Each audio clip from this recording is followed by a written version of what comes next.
when you met Malcolm, you didn't want kids, did you? Tell me what changed your mind.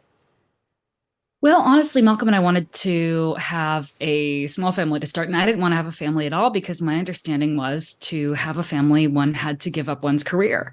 I didn't really know any women who were able to both have a career and have kids at the same time and raise them well. And Malcolm said, basically, I will be there for you and I will support you in your career, no matter what, as long as you're willing to have kids. And I said, sure, absolutely. And then after he spent some time working in South Korea, we really came to the conclusion that, having a lot more kids for many people is more important than having even just a small family. And how many kids have you got together?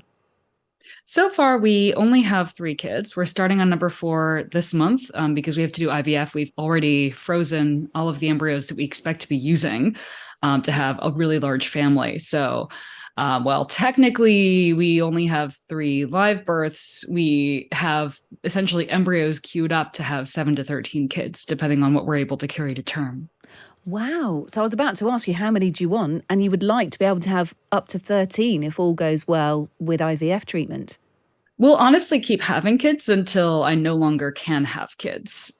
So it all depends on how that goes. Wow. We're just waiting for Malcolm to connect back to us because I know he's in a separate room. Tell me about pronatalism. So, why are you prepared to go up to 13 kids? Why is having this number of kids, which as a mum of 2, I don't know how you would fit it in. This kind of seems a bit mad to me, which I'm sure people say to you all the time. But give me the sell on this. Give me the concept. Well, the important thing isn't honestly that I or my husband have kids. What we really care about is that as many families from distinct cultures have kids as possible. And really, it's the families that are going to have a lot of kids who are ultimately going to make a difference on this front. We're not asking or encouraging anyone who doesn't want to have kids, or anyone who doesn't want to have kids to have more kids. But ultimately, if we don't want to see essentially what amounts to a cultural mass extinction, and you have to consider that many cultures have unsustainably low birth rates and are going to disappear, functionally speaking. South Koreans, Jains, Emiratis, Native Americans in the United States. So if a certain number of families from each of these cultures does not have a large number of children and raise those children in a way that we would say is intergenerationally durable, meaning that those children are raised with such a great experience of that culture that they in turn choose to have children of their own and raise them in that culture, those cultures will functionally disappear. So it's really important to us that we can make it easier and possible for those members of every culture out there who want to have a lot of kids to do so. You say it's about as many families from distinct cultures having kids. Does that then mean that you don't support a South Korean person marrying an American, for example, or a Native American person marrying, I don't know, an African person? Does that mean that it sort of has to be kept pure on that sense? Oh, no, actually, we would really encourage that. So the goal of pro-natalist.org is to both protect and expand plurality and diversity. So we both want as many cultures that exist now to exist into the future, but we would also love a maximum number of new cultures to be created. One of the materials created by pro-natalist.org is a book called The Pragmatist Guide to Crafting Religion, which actually walks people through this. It either walks you through the process of reinforcing your own inherited culture. So let's say you inherited, Catholic culture or, some other unique culture that you want to carry in to the future. It talks about how to reinforce that culture to make it sustainable in the face of modernity, because many cultures are sort of hitting modernity and completely falling apart. Also, the book walks people through the process of creating their own unique culture if they would want to. So let's say that you find that the organized religion of your nation or that you inherited from your parents doesn't really work for you. Well, how do you create a culture that gives your kids and family an advantage, that helps them thrive in life and have great mental health, but also that encourages them to have kids and raise them in that culture? But you're going to have less distinct cultures, aren't you? If you can't advocate for both. Oh, no, you absolutely can. You absolutely can advocate for both. We think that in the end, in an ideal scenario, as many existing cultures exist into the future, but many people create new cultures, entirely invented, potentially totally secular cultures that exist in the future. You can absolutely have both, and you need to have both. It's not as though every culture that exists today existed since the beginning of time. Just like with species of animals and plants, cultures rise and fall, go extinct, and become created.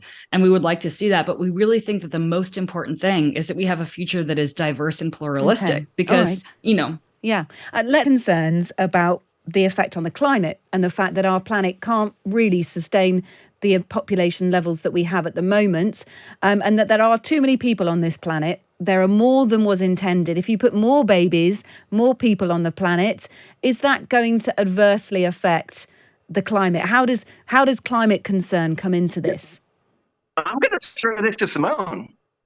Right. So what we argue here is that ultimately the people who are arguing about climate in the context of arguments about pronatalism and demographic collapse are ultimately being woefully irresponsible. Basically, climate change is inevitable. It's happening. And there are many things that we could be doing to ameliorate that. And yet climate change people are essentially still arguing that it's time to slow it down. Ultimately, if they cared about climate change, they'd be focusing on very different things.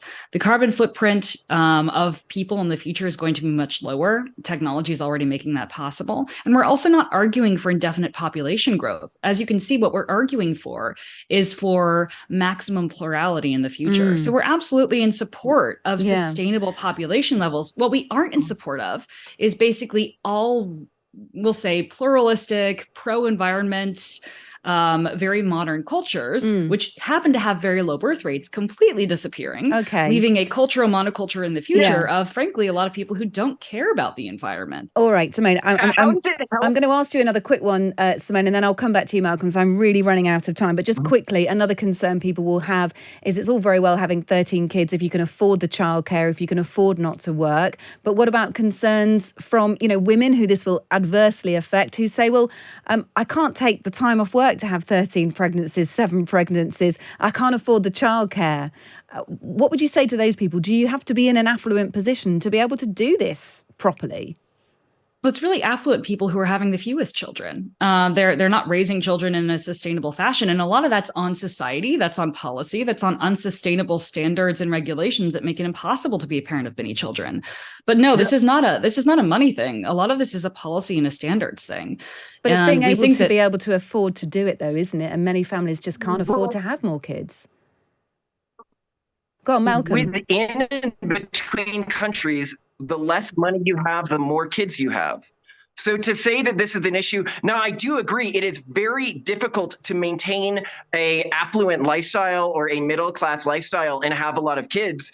And that is because our culture has adopted and changed the standards to which we are expected to raise kids that makes it virtually impossible to be a two-parent working middle-class household with a lot of kids. All right, Malcolm, very, very briefly in 10 seconds, why is this your responsibility? Why have you taken it on as a couple?